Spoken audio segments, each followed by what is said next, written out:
All right, fam, we're back with another video of a car for sale, and we're going to do a bunch of these. Like I said before, we're going to do one video per car, or one car per video, whatever.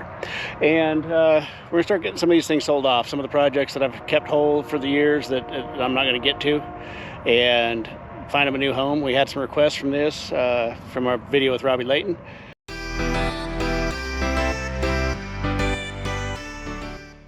And you guys saw this in the background, and it's interesting. I kept it because I kind of wanted to build it for my dad once upon a time, but it's not exactly what he's looking for.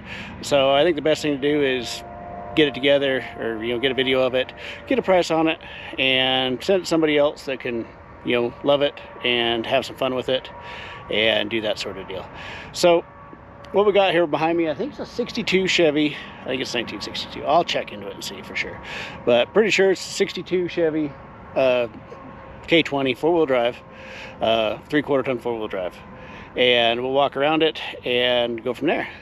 So this truck, it's lived a little bit of a rough life. Probably some sort of ranch truck would be my guess. It does have Selectro hubs on it. It does have a drum brake front end in it. It is four-wheel drive. It does seem to be a factory four-wheel drive and not a 𝐼𝐸𝐾. Some of you guys can set me straight on that. I don't remember what year the first year they had a factory four-wheel drive, because before whatever year that was, everything was a 𝐼𝐸𝐾, and it could be a 𝐼𝐸𝐾. It does not have the 𝐼𝐸𝐾 wheels, but they could be long gone too. It's hard to say. The truck needs a lot of love, but it is a good start. Depending on where you live, it's probably less rust than most, but it does have a lot of the typical C10 62 to 65 6 Chevy truck rust. So it is a long bed 3/4 ton four-wheel drive step side. It does have dings and dents pretty much everywhere. It's got rust in the bottom of the fenders here. Looks like they drove through some asphalt at some point in time, because it's asphalted in right there. It's got some holders for some jerry can style gas cans, and somebody put a good old-fashioned handprint on it. It does have the dropout third member 3/4 ton rear end in it that they had in them years. It's leaf springs all the way around. The door here has got a reasonable dent in it. The rockers are rusty. The fenders are not that nice either. But the inner floor looks like it's in pretty good shape here. They got a board here, so I would assume it's probably rusty under there. So they've got a seat out of a probably 68, 72 Suburban in here, and it's left a lot of room right here, and they got a short seat over there. So not sure what they were doing with this, but it is what it is. The dash had been repainted at some point in time. It looks like most of it's coming off. It does have a really cool S-shaped transfer case shifter in it. The transmissions and radiators in the back don't go with it. They're all 904 Mopars here. This is a 727. Looks like a small block 727. But the transmissions and stuff in the bed really doesn't go with it, I don't think. The fenders, they're rough in general. The trucks, it's a farm truck or a ranch truck.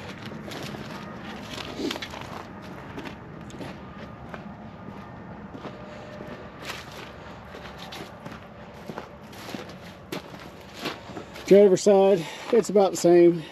It's got rust in the rocker, rust in the back corner of the door, rust in the bottom of the fender. The back bed here, it's got the same kind of asphalt tire stuff, rust in the front of the fender. It is cut out for a spare tire.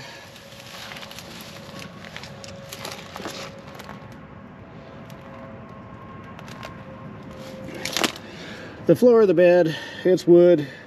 Looks like the braces may have some rust in them. A lot of the really common rust stuff that these trucks had. Well, this thing is probably interesting to get into, because you'd have to get up over the top of this armrest here. I don't know, people. But it's got a 4-speed transmission in it. It's got transfer case shifter over there. Got an old school tachometer. Not one of the really expensive ones. It was one of the cheap ones for sure. Looks like it's got a Ford radio in it. Good old-fashioned Ford AM radio. Looks like the key lock switch has been taken out. And it looks like they've built some sort of crazy stand for this floor too, which is really weird. But whatever. Like, I would assume there's probably rust in the floor. I don't know how bad. I can look underneath here. Actually, it's not horrible. I kind of figured they'd be missing, but it does not seem to be. It does have some rust up here in the footwell, but the rust doesn't seem to be near as extensive as I thought it'd be with that wood on the floor there. So, I mean, the floors are under there. I'm not sure what they were doing with the little weird seat and the floor that's spaced up. I don't know. Doesn't make sense to me, but yeah, it's not my deal. The hood, it's okay condition. It's got a hole in it here. Looks like it's been shot with a bullet, would be my guess. All right, under the hood, they got more of the erector set stuff for batteries, it looks like. Everything's here. I looked at this motor. I think it's a 283 or a 265.